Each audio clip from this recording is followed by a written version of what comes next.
안녕하세요. 경제학원론 34번째 시간입니다. 통화정책과 재정정책이 총수요에 미치는 효과. 지난 시간에 우리 총수요와 총공급 모델에 대해서 어떻게 분석하는지에 대해서 살펴봤습니다. 이번 시간에는 수요 부분을 좀 더 초점을 맞춰서 살펴보려고 하는데요. 그 총수요의 변화와 경제 전반에 거시경제에 미치는 영향에 대해서 살펴보는데, 거기에 그 정부의 정책들, 그 총수요를 변화시키는 정부의 정책들, 어떤 것이 있으며 어떤 방향으로 어떤 식으로 영향을 주는지 주로 살펴보겠습니다. 두 가지 정부 정책이 거시경제 정책으로 살펴볼 수 있겠는데요. 하나는 통화정책과 재정정책 되겠습니다. 재정정책은 정부에서 재정 지출을 늘리거나 줄이는 방향으로 결정되는 방법 하나, 그 다음에 조세를 늘리거나 줄이는 방법으로 결정되는 방식 하나, 그 두 가지 크게 생각해 볼 수 있겠고요. 통화정책은 통화량을 줄이고 늘리는 여러 가지 방식들, 중앙은행에서 펼칠 수 있는 여러 가지 방법들이 있지만, 통화량을 늘리고 줄인다는 측면에서 어떤 정책을 폈을 때 그게 거시경제에 어떤 영향을 미치는지 한번 살펴보겠습니다. 특히 수요적인 측면이요. 통화정책이 총수요에 미치는 효과가 여러 가지 있습니다. 우리가 지난 시간에 살펴봤죠. 총수요 곡선이 하향하는 세 가지 이유가 자산효과, 이자율 효과, 환율 효과가 있다. 인플레이션과, 그러니까 물가 수준과 산출량의 관계를 나타낸 게 총수요 곡선인데, 자산효과, 물가가 오르면 상대적으로 자산이 떨어지는, 자산 가치가 떨어지는 효과 때문에 상승과 반대 방향, 우하향하는 관계를 가지고, 이자율이 올라가면 인베스트먼트를 줄이겠죠. C 플러스 I 플러스 G, NX가 주 팩터였으니까, 그러면 이제 인베스트먼트가 줄어드니까 이자율이 줄어든다. 그 다음에 환율 효과, 환율이 변함에 따라서 총수요가 바뀐다. 상대 가격에 영향을 미치니까요. 그 다음에 그래서 기본적으로 미국의 경우는 이자율 효과가 제일 크다는 겁니다. 이자율 효과. 그래서 이자율 효과, 다시 한번 얘기하지만, 이자율 효과가 영향이 크다는 건 인베스트먼트의 변화, 총수의 변화에 직접적으로 영향을 주는 거, 인베스트먼트가 빨리빨리 변하면서 총수에 영향을 미친다. 통화정책과도 연관이 있는 거죠. 인트레스트 레이트하고 연관이 있으니까. 그러면 다음에 이제 유동성 선호 이론이라는 게 있습니다. Theory of Liquidity Preference. 이자율이 변해서 화폐의 수요와 공급이 일치한다는 케인즈의 이론입니다. 그러니까 케인즈가 가지고 온 이론 중에, 그러니까 거시경제에서 이자율이 큰 역할을 하고 있다. 이자율, 물가, 산출량, 이런 연관관계에 대해서 분석을 많이 했죠. 거기에 첫 번째로 썼던 이론이 유동성 선호 이론입니다. 그 세 가지 구성 요소, 그러니까 우리 총 수요를 분석하는 데 있어서 하나의 시장을 더 보자는 겁니다. 뭐라고 했습니까? 고전 학파의 경우에, 여기는 이제 케인즈죠. 고전 학파의 경우에 화폐를 분석하는 데 있어서 두 가지 얘기를 했죠. 고전 학파의 이분법이 하나고, 디카토미, 화폐의 중립성입니다. 화폐의 중립성.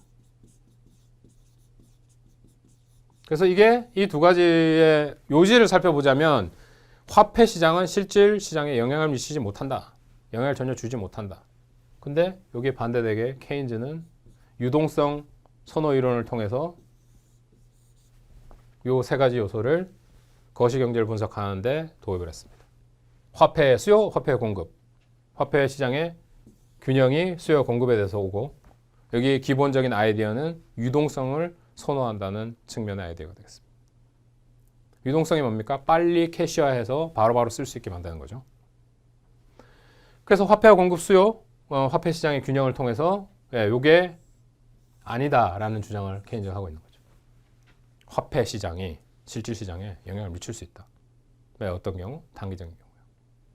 그래서 그거 한번 살펴보겠습니다. 수요적인 측면. 화폐 공급은 중앙은행이 하죠. 중앙은행이 통화량을 결정해가지고 통제한다. 화폐 공급 자체는 이자율이나 이런 게 아니라 중앙은행에서 딱 여기 지정한 만큼. 물론 이제 채널은 다를 수 있습니다. 재할인율에 대한 얘기를 한다거나, 국채를 발행한다거나, 이래서 통화량 자체를 결정하는 거지, 통화량 자체는 정부에서 정해지는 거기 때문에 이자율에 대해서 영향을 받지 않는다. 화폐 공급은 이자율에 대해서 수직선, 그러니까 영향을 받지 않으니까 정해진 만큼 화폐 공급 딱 이렇게 정해진다는 거고. 화폐 수요는 화폐 수요를 결정하는 여러 변수 중에 유동성 선호 이론은 이자율을 강조합니다. 화폐 수요는 이자율에 의해서 결정이 된다. 유동성을 선호한다 그랬잖아요. 현금을 갖고 있는 거를 더 선호를 해요. 근데 거기에 걸림돌이 뭐가 되겠습니까? 인터레스트 포관 코스트라고 하죠. 내가 저축을 해놓으면, 저금을 해놓으면, 그죠? 저축성 예금을 가지고 있으면 거기에 대한 보상을 받습니다. 이자로. 근데 그거를 포기하는 거죠. 거기에 따르는 비용을 인터레스트 포관 코스트라고 합니다. 그래서 그런 채널로 이자율이 화폐 유동성에 영향을 준다는 거죠. 되도록이면 빨리 캐시할 수 있고 바로 쓸 수 있는 걸 유동성을 선호하지만 거기에 비용이 드는데 이자율이라는 비용이 든다는 겁니다. 그래서 화폐, 캐시 자체는 이자율이 상승하면 화폐 수요량이 감소하죠. 이자율이 증가했어요. 그러면 내가 캐시를 가지고 있느니 그 이자율로 버리는 포기해야 될 수익이 너무 커지니까 저축을 한다는 겁니다. 되시겠습니까? 화폐에 대한 수요 줄어든다는 거죠. 화폐 수요 곡선은 이자율에 대해 우하향한다. 네, 수요 곡선 축을 이자율로 수직 축을 이자율로 잡으면 이자율 변화에 따라서 반대 방향으로 움직이니까 우하향하는 화폐 수요 곡선을 그릴 수 있겠다. 그래서 우리 이렇게 수요 곡선 우하향 살펴보고 있는 겁니다. 다시 한번 수요 공급 모델이죠. 화폐 시장의 균형, 수요와 공급이 일치하면 결정되는데 그게 이제 이자율 변동이 수요와 공급이 움직여서 변동된다는 거죠. 이자율이 균형 이자율과 다르면 사람들이 보유 자산의 구성을 조절하고 이에 따라 이자율은 균형 이자율에 접근한다. 그러니까 균형에 수요와 공급이 만나가지고 결정된다는 거죠. 초과 공급, 초과 수요 있다가 차차 조정이 돼서 균형 이자율에 도달하더라.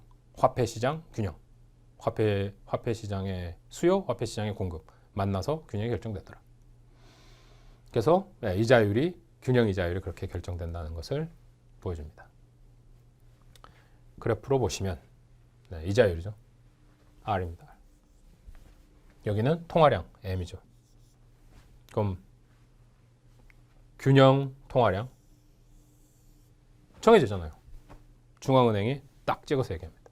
그런데 유동성 선호에 따른 화폐 수요 우하향하죠. 이자율에 따라서 변하니까. 그러면 균형 이자율이 화폐 수요가 변함에 따라서 적정한 수준의 중앙은행에서 공급된 공급량과 만나서 균형이 결정된다. 균형 이자율이 결정됐고 고정된 통화량 정해져 있으니까 몰래 결정되어 있습니다. 이렇게 화폐 시장 균형을 구할 수 있다. 화폐 시장 균형 가격 뭐가 되겠습니까? 균형 이자율. 균형 이자율이 결정된다는 거죠. 그래서 화폐 수요를 도입하고 화폐 공급을 도입해서 화폐 시장 균형이 어떻게 나타나는지를 살펴봤습니다. 그래서 총 수요 곡선의 기울기를 결정한다는 거죠. 이게 케인즈의 이자율 효과에 대한 3단계 분석, 이자율 효과. 물가 수준이 높아지면 화폐 수요가 증가한다. 물가 수준이 높아지면 화폐 수요가 증가한다. 기본적인 아이디어는 어디서 오는 거가 되겠습니까? 인플레이션이 있으면 돈이 더 많이 필요하죠. 똑같은 물건을 사는데. 기본적으로 평균적으로 한 달에 100만 원의 생활비를 가지고 있었어요. 근데 물가 수준이 올라갔어. 100만 원 가지고 지금 내가 누리는 생활 수준을 유지할 수 없죠. 물가 수준이 50% 상승했다. 그러면 150만 원이 한 달 생활비로 필요한 겁니다. 거기에 따른 화폐 수요가 증가하겠죠. 물가 수준이 증가하면 화폐 수요가 증가한다. 화폐 수요가 증가하면 화폐 공급은 수직으로 고정됐으니까 화폐 수요가 오른쪽으로 이동하면 따라서 이자율이 상승하겠죠. 따라오십니까? 이 화폐 수요가 증가하고 화폐 공급은 고정돼 있으니까 화폐 수요 증가에 이자율 증가가 따라온다. 따라서 이자율이 상승하면 재화와 서비스의 수요량은 감소한다. 왜 그렇습니까? 이자율 효과가 있었죠. 총 수요에 영향을 미치는 이자율 효과. 인베스트먼트는 이자율의 함수죠. 이자율이 높으면 투자를 하는 대신 은행에 저축을 한다는 거죠. 반대 방향으로 움직인다. 음의 상관관계를 갖죠. 그래서 총수요, 재화 서비스 수요량을 감소한다. 이자율이 상승하면.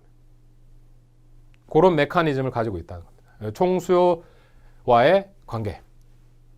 화폐 시장과 총수요의 관계. 이렇게 보시면 돼요.